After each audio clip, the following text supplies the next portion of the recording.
How's it look, guys? Does that look good? Looks good. Hey everyone, welcome back to Raising the Nuts. On today's video, we're going to be doing another Play Every Hand live challenge. Decided to head down to Delaware Park Casino, which is only about a half hour from my house. This is the 5th time that I've done the Play Every Hand challenge in a casino. So after 4 sessions, was up $292 after the big win at the Tropicana a couple episodes ago. If you guys want to check out some of the previous episodes of the Play Every Hand challenge, there is a playlist on the channel. If you're not familiar with the Play Every Hand challenge and the way it works, I have to voluntarily put money in the pot unless there is a 3-bet or an all-in before it gets to me. So I am allowed to limp in and fold, but I just have to try to play every hand basically with the goal of winning $2,000. And if I get to the $2,000 goal mark, I will donate half of that to charity. It's just a kind of a fun way to get in there, and I think some of the videos have turned out pretty well.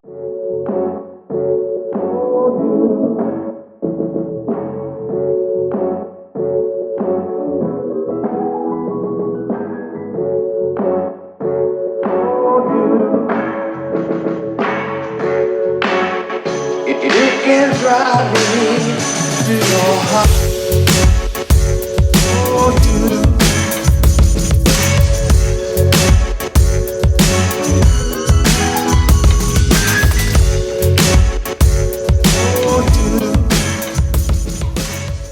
So one of the things that I talk about a lot on the Twitch stream where I play every hand is adjusting to different table dynamics, and that's really important, especially in the lower stakes games, because the table is often changing pretty constantly. When you're playing higher stakes games, the table tends to be a little static. People tend to play longer sessions, and there's a smaller player pool to choose from. Whereas when you're playing a 1-2 game in a casino, there's going to be a lot of turnover. People play short sessions. Adjusting to how the game is playing and who's at the table and what seats they're in is going to be really important, especially when you're playing every hand.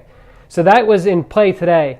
When I got there, bought in for $300, and the table is full of what you'd expect to see at 2 o'clock on a Wednesday afternoon. Mostly older fellows just looking to hang out. Mostly stacks between $100 and $200. And so I felt like immediately it was a game that I'd have to really be raising a lot of pots and just trying to win small pots over and over again.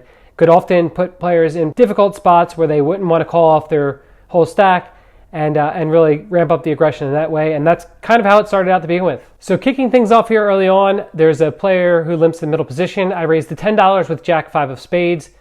The small blind calls and the player in middle position calls.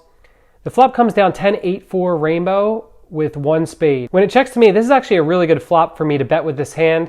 I have backdoor flush draw, a couple of different backdoor straight draws, and it's a dry board. Obviously there's 2 cards that are a little bit bigger, but it really shouldn't hit my opponents too hard. So I start with a $20 bet. The small blind folds and the middle position player calls. The turn is the 7 of spades, probably one of the best cards I can see in the deck. Pick up the double gut shot straight draw with a flush draw. My opponent checks to me and I can go 2 different ways. Either I can bet kind of small in the turn expecting to get called and then shove rivers, or I can just go for it all here. My opponent has about $110 behind and there's $73 in the pot. So I think the options are really going for something like a $25 bet with the intention of shoving rivers, or just going for it all here. I decided to go with the maximum pressure and jam in for $110. My opponent gives a good long thought, but then folds, and we take down one of the first pots of the day. Nice. This is our table. We're going to run these guys over. I was raising to $7 pretty much dark at this point because the table had been playing so straightforward and so passively that I felt like that was the best way to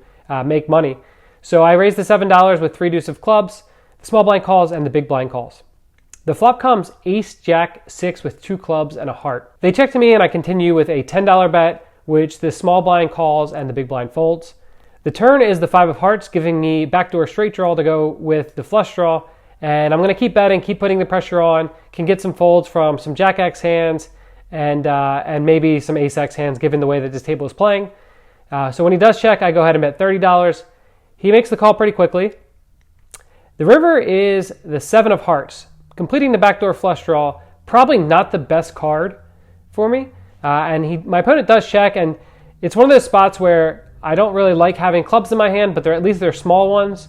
And, I just felt like this guy looked like he was probably going to fold if I jammed, and people were not calling all flights. So I go ahead and shove him in for his last $115. Okay, we're getting a little out of line here, but I could see why. Listen here, 9 seat. You have to understand everything you do conveys information. You look so weak here, bro. No wonder my dad went for Bluff. And he gives it a bit of a tank there and then folds. we're 2 for 2 on bluffing now. I'm just going to keep going. Raise to $7 with Jack Deuce offsuit. The cutoff calls and the big blind calls. The flop comes down King Queen 2 rainbow. And when it checks to us, I decide to keep betting $10. Having the deuce is pretty good as it blocks a set of deuces. Having the jack is good. It blocks King Jack and Queen Jack and Jack 10, which are hands that we don't want to continue against us. So I go ahead and bet $10. The player in the cutoff calls and the big blind fold. The turn is the 9 of clubs, bringing backdoor clubs. Good card for us to continue betting, I think, as we do block Jack 10. We picked up a gut shot as well. So I go ahead and bet $30 and the opponent calls once again. So either going to have to improve our hand or just keep bluffing. The river's the 5 of hearts, so we do not get there. The one good thing is that backdoor clubs do miss. I know we have a pair of deuces, but I think we just need to go for the 3-barrel bluff once again. Our opponent has $130 or so behind, so I go ahead and jam it in there. And cutoff doesn't think too long before he folds again. So we got 3 of 3 bluffs through here early going. I like your blockers here, but they're going to catch you soon. You need to chill. And here's where I made a mistake. So the table then started to change. 2 or 3 seats actually got filled in by different players with different profiles for sure. The player to my direct right had just sat down. He was an older gentleman, knew nothing about him, and kind of categorized him as the same as the other guys. But the other 2 players that sat down, they began opening to $15 pre-flop, actually raising pre-flop. And I did not make the adjustment of kind of slowing myself down based on these new players. And that's when this hand comes up. So the player to my right had just sat, like I said, very recently. And the hand before this, there were a bunch of limps and he made it something like $20 or $22 and showed down pocket kings. That was from the big blind. The very next hand, small blind, the entire table limps around to him and he makes it $12. I have 8-10 offsuit in the big blind. I have the 10 diamonds at 8 offsuit. He got you dead. I have a bad feeling about this. My decision is whether I have to play the hand, obviously, because we're playing every hand. So I opted to 3-bet here as I think it's going to play better than calling and being first to act post-flop after the pre-flop raiser with everyone left to act behind me. Additionally, given that he only made it 12 this time, I'm just going to go with a read that he's weaker than he was the previous hand when he showed down king. So that's the reasons for going with the 3-bet. I make it $40. Folds back to him, he makes the call. So the flop comes down ace of diamonds, king of diamonds, 7. Actually not the worst flop for us. Our opponent checks and I can go with 2 different decisions. I think just betting here makes the most sense. I do have a diamond blocker, which is a good card to have, and I can pick up some backdoor straight draws on queen, jack, 9, 6. So, not the worst spot to bet 8-10 offsuit here. So I go ahead with a $35 bet, which my opponent calls pretty quickly. You hate muddy. The turn is an offsuit king, and he checks over to us. And now the question is, do I keep betting or do I give up here? The king should definitely hit him a fair amount, so I do decide to check it back. Okay, good. We're not going to lose any more on this hand. The river card comes the jack of diamonds. Oh no, I know what's going to happen. Don't do it. So interesting river card as the flush gets there and some straights get there. I think it's pretty unlikely my opponent has a straight. I also have the 10 blocker. I have the diamond blocker. And when my opponent checks over to me, I can't help myself. All these bluffs have worked. I have a good hand to bluff, I guess. I think my opponent most likely has an ace of some kind.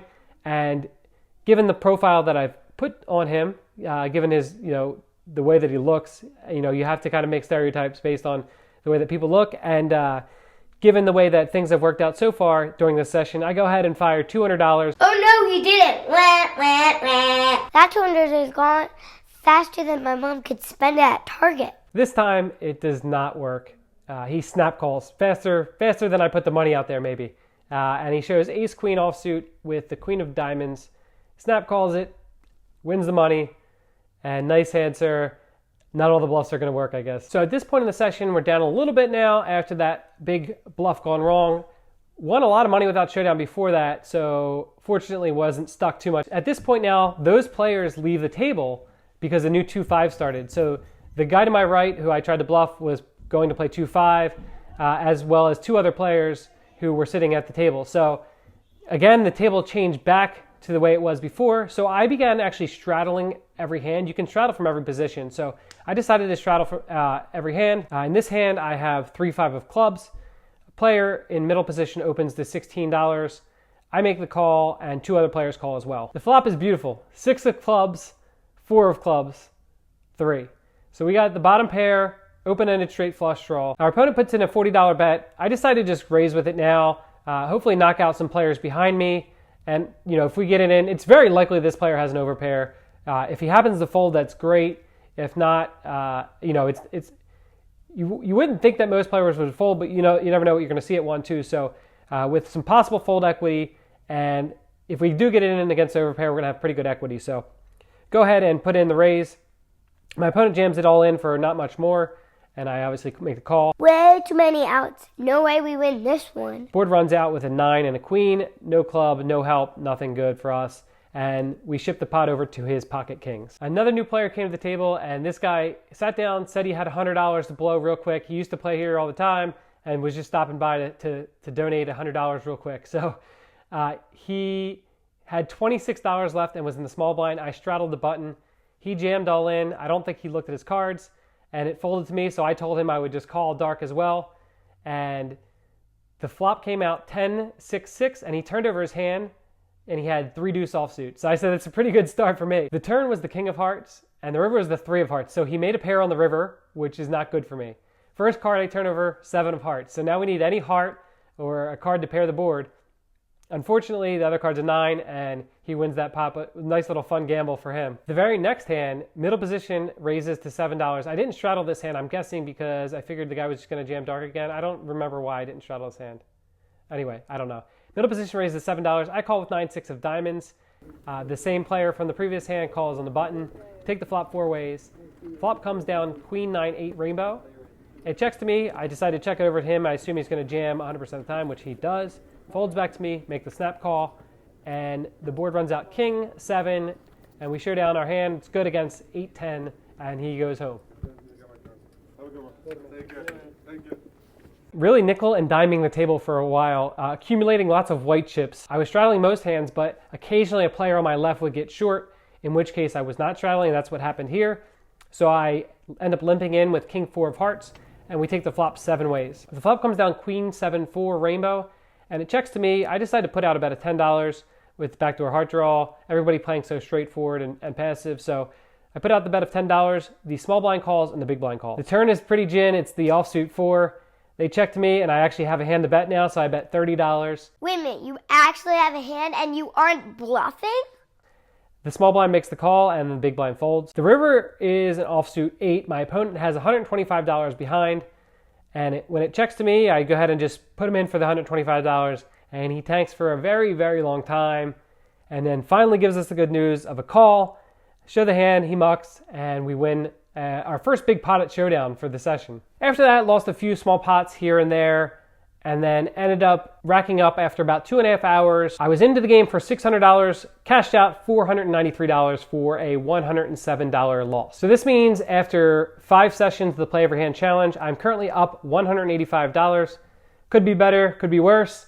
Looking forward to putting in some more of these sessions at some different locations across the United States. Hopefully, all of them so far have been in within a half hour to 45 minutes of my house. So hopefully head to some other different destinations to film this and eventually meet the goal. Thank you so much for watching Raising the Nuts. Stay tuned for the next few weeks. We have some fun things in store, a couple different ideas that we're going to be doing. And appreciate you guys as always checking out the channel and for all your support and comments. If you have any questions on the hands, always feel free to throw them down there or send me a message on Instagram or Twitter or through email. You can see the links below in the description. Anything to say, Cam? I'm a fishy. Are you the fish that I was playing with at the table? What else? My dad just plays poker for YouTube. That's not true. I play poker. That's what he told me. No. That's what he told me. No, live poker. Ignore him. No. Ignore him. I still play regular poker. He's got nothing nice to say to you guys. He just says poker for you guys. Nope, he doesn't do that for a living. He just decides to do that for a living for you guys. Oh, okay. Yeah, that makes sense. Make sure you subscribe, like, comment down below. Give us a big thumbs up. Bye, YouTube. All right. See you guys next time. Oh,